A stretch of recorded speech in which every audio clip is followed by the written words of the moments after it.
I want you to take a close look at this chart. What you're looking at is the UK's economic growth from the 1990s to 2007. As you can see, up until that time, the wealth of the British country and the rest of the world in general was going through a real prosperity period. In fact, the economic growth was so solid that predictions indicated that by the year 2025, the GDP per capita would increase by up to an additional 50%. However, I'm afraid to say that the reality turned out to be very different from what was predicted. From 2007 onwards, growth in the United Kingdom stagnated completely. Today, the British do not have income levels much different than they did 15 years ago. In some ways, it is as if their economy has gone into terminal paralysis. But do you want to know the worst?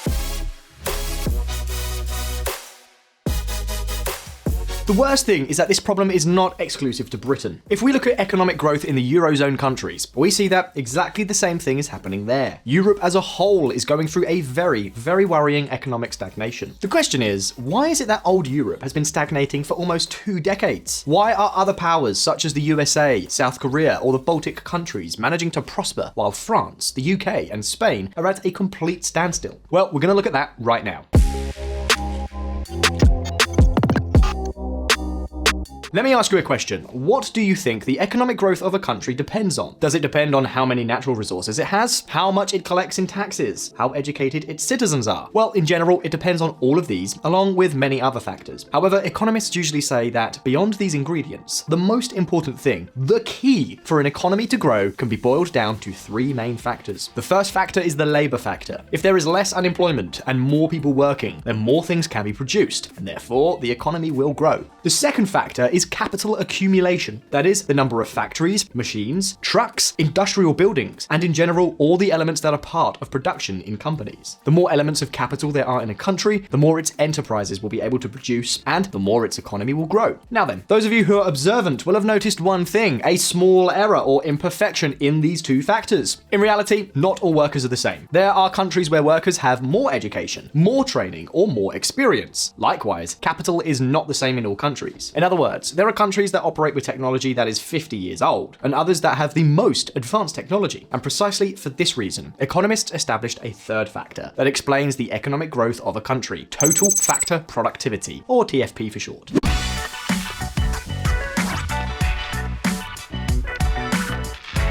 This TFP includes such things as the level of education, the quality of institutions, technological development, the culture of a country, the effect of taxes, and in general any aspect that could benefit or harm the productivity of workers and companies. Well, now that we know what the 3 factors on which the economic growth of countries depends are, we now have to find out which of them has been failing in Europe during the recent years. And above all, we need to find out why it is failing. Do you want to know the answer? Then pay attention. But before that, did you know that your personal information may be sold online without your consent? Unfortunately, this is common practice, and the number of records being exposed online is only increasing. In fact, as recently as last October, a single server contained 1.2 billion records that were available to anyone. This is a serious issue because scammers can use your personal data to steal money or even impersonate you. However, you don't need to panic just yet. You have the right to protect your privacy by asking data brokers to remove your information. The problem is that doing this manually could take years to complete. But don't worry, there is a solution. Our sponsor, Enquiries, can help you solve this problem in just 3 simple steps. First, create an account and enter your information. Second, give Enquiries permission to act on your behalf. They'll contact the data brokers and request the deletion of your personal data. And third, sit back and relax. Enquiries will handle any objections and keep you updated on their progress every step of the way. And the best part? The first 100 people to use the code ECONOMIC, EN, at the link below will receive a 20% discount on Enquiries services. Don't miss this chance to protect your privacy. The broken legs of Europe. Well, we have said that the first factor that explains the economic growth of a country is labor, the number of hours worked. Well then, as you can see on screen, this factor can be dismissed out of hand. In fact, over the last 2 decades, the number of hours worked per person in most European countries has remained stable or even increased. Note, this does not mean that people are working longer hours. It means that an increasing percentage of workers are engaged in active labor. For example, with the aging of the population and with cuts in pension systems in several countries, many people in their 50s and 60s now have to work work longer than previously in order to be able to guarantee a decent pension in the future. Another reason for the higher number of work hours is that after the financial crisis, many people accumulated significant debts, so they had to work more to pay them back. Whatever the case, the point is that working hours are not the cause of economic stagnation in Europe. But what about capital accumulation and total factor productivity?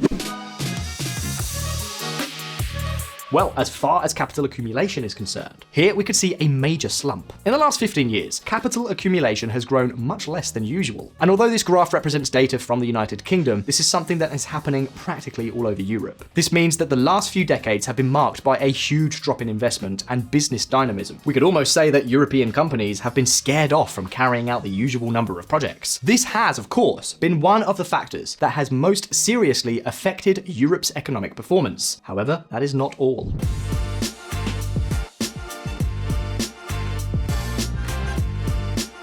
The third factor in countries' economic growth, total factor productivity, also seems to have come to a screeching halt in the old continent. In the early 2000s, Europe had productivity levels similar to those of the US, but since then, the old continent has fallen far, far behind in its productivity levels. So, to summarize, answering the main question in this video, the two elements that are wrecking Europe's economic growth are underinvestment and stagnant productivity levels. And yes, I know what many of you are wondering, why on earth is all this happening? What is causing companies not to invest as much as they used to? Why has productivity fallen so far from the levels of other powers, such as the US? Well, let's take a look. Where is the money? I'm sure that at the beginning of this video, many of you will have realized that most of Europe's problems started right after the 2008 crisis. Is it possible that, in reality, the stagnation of recent years is simply the consequence of the global financial crisis? Well, you can find the answer in the following graph. What you are seeing right now is how housing prices in Spain evolved before and after the 2008 crisis. So far, nothing unusual. But now look at what happened to productivity during that same period of time. In a way, it was as if soaring house prices had caused the country's productivity to plummet. And if you think about it, it makes a lot of sense. During the real estate boom, a multitude of investments, resources, workers, and raw materials were allocated to the purchase and construction of housing. The problem with that is that this type of investment can be very productive in the short term. That is, you build a house, sell it, and recover the investment quickly. But in the long term, things are very different. A country that invests a lot in construction and very little in technology, science, or research is a country that will have far greater problems evolving in the long term.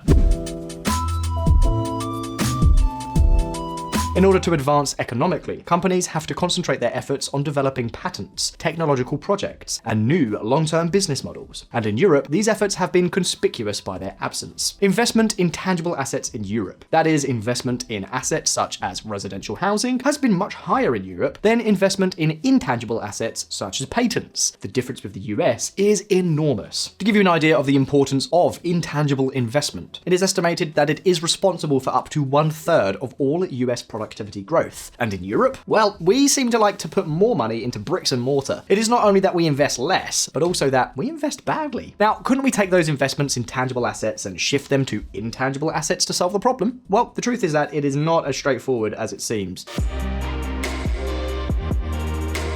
You see, when we talk about tangible and intangible investments, we're not talking about money that we can move from one place to another. We're not talking about selling or buying shares. We're talking about machines, trucks, tools, industrial buildings, business software, and naturally about all the professionals that go with them. In short, we're talking about moving all kinds of valuable and relatively rigid resources from less productive to more productive sectors. So what's the problem? Well, the problem is that moving machines for making cement from a construction company to a super innovative biotechnology company is not only feasible, but it would actually be pretty absurd. We cannot simply take unproductive investments made in the past and shift them from one sector to another as we please. And this is a massive drawback, because today, Europe is infested with a multitude of companies that use all these resources without giving them a really productive use. Companies that 15 or 20 years ago monopolized all the unproductive investments, and that today wander around like the living dead, surviving on the bare minimum on a day-to-day basis. These are what are known as zombie companies.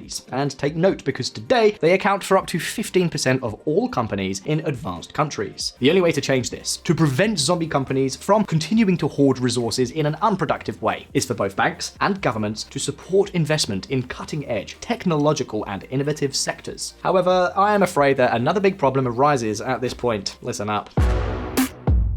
Rocks in the way.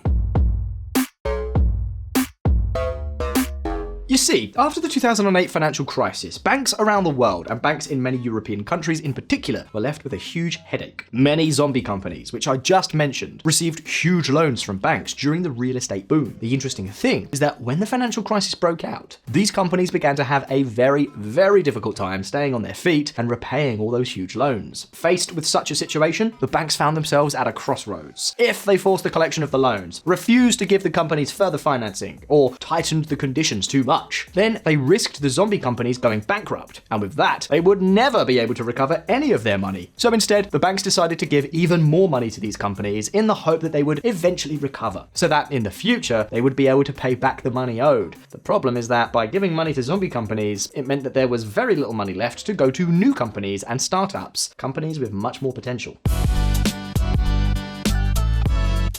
What's more, after the crisis, governments in Europe also began to run up massive debts and drain resources from the private sector. So banks preferred to lend their money to the government, which was a safe and profitable option. In other words, over the last few years, banks have not fulfilled their function of allocating resources efficiently. In any case, while banks may be partly to blame for Europe's productivity problem, governments are not far behind. Look at what this academic study says.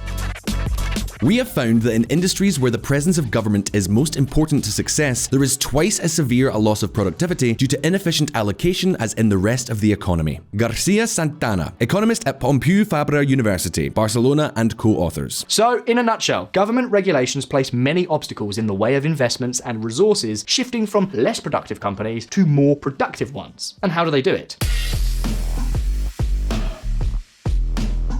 Well, by overprotecting zombie companies, for example. Yeah, that's what I said. The governments of many countries have a fetish for protecting unproductive companies. Instead of encouraging development and innovation, they pretty much do the exact opposite. And they do so, for example, by granting subsidies paid with public money to zombie companies, favoring them in the public budgets with hand-picked contracts, or even curtailing competition. But do you want clearer examples of this? Well, just take a look. The Spanish Council of Ministers approves a €53 million bailout for Plus Ultra airline. France rescues ailing media group Lagardère with a nearly €500 million rescue package. If we add to all this the fact that Europe has very rigid labour markets, very high taxes, and a myriad of regulatory mazes, then we have the perfect cocktail for economic stagnation. We have a region where it's very difficult to invest, to innovate, and where those who try to get ahead are punished in favour of those who do things badly. Be that as it may, everything we have just told you represents only one version of the story, a version that, believe it or not, is the most positive one. At the end of the day, if the financial sector manages to recover from the crisis, and if governments get their act together to facilitate development and innovation, sooner or later, Europe will manage to grow again. However, there is another, much more pessimistic theory, a theory that suggests that Europe is actually doomed to secular stagnation, that it won't grow economically for decades, or even for hundreds of years. Do you want to know what this theory is all about? Well, let's take a look. Doomed to failure? Pay attention to the following graph. What you're looking at is the evolution of economic growth in the West over the last 50 years. You realize that, although economic stagnation may seem current, it is actually the consequence of a downward trend that has been in progress for almost half a century. This trend, for the time being, is more intense in Europe than in other regions of the world, but the data seems clear. Apparently, in economic terms, the world is becoming less and less dynamic. And according to pessimistic economists, Europe's problem has nothing to do with the 2008 crisis, nor with the government regulations, but rather with a kind of global economic slowdown, an unprecedented break. So let's think about it. Much of the economic growth of the 20th century was driven by finite factors. It was the century where women started to enter the labour market, the century where a larger majority of the population started to receive higher education, and the century where most of the fundamental technologies for everyday life as we know it were invented, such as cars, airplanes, and let's not forget the internet. To illustrate this point, in the 1960s, in the US, 94% of doctors and lawyers were exclusively white men. By 2010, and thanks to the incorporation of women and minority groups, that percentage dropped to 64%. According to one study, this effect alone, which led to more and better trained workers, can account for 20 to 40% of US economic growth over the past few decades. The problem is that these factors cannot be repeated. We cannot continue to grow for these reasons. We cannot send many more people to university than we already do. We cannot incorporate many more workers into the labour market, nor can we reinvent the airplane, the internet, or automobiles, although some might be trying. Yes, we may be able to develop new apps, new types of vehicles and the like, but can we really invent the new steam engine? Is it really possible that we are running out of revolutionary new ideas, that we've simply reached the limit of our economies? Well, Visualeconomik viewers, we will answer these questions in part 2 of this video, where we will study in detail whether the decline in global economic growth may signal a turning point in our prosperity levels as we know them. Until then, and as always, the questions are over to you. What do you think has been the most important contributing factor to Europe's stagnation? Do you think the continent's problems will be solved soon? What would you do to boost growth in the region again? You can leave me your answers in the comments. Don't forget to subscribe and hit the little bell icon so you don't miss part 2 of this video, and of course give it a thumbs up if you liked it. All the best, see you soon.